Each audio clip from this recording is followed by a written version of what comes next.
দাদা, কটা বাজে বলতে পারেন? 6টা বাজে এখন। তুমি যাকে ভালোবাসো। তুমি কেমন আছো?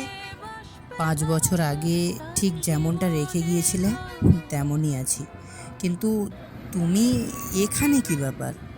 মানে আমি আর আমার হাজবেন্ড।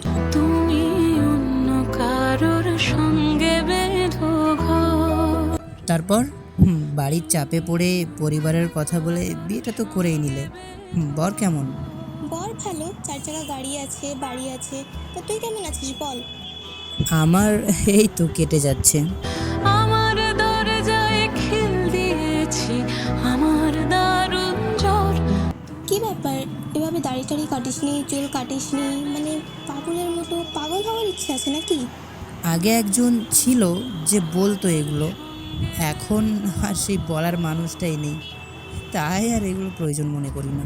লাগছে অসহায়। 5 বছর আগে ছেড়ে না গেলেও তো পারতে, হয়তো একটু কম কামাই, কিন্তু ভালো তো বাসতাম তোমাকে। তুমি অন্য কারোর ছন্দে বেঁধো গান।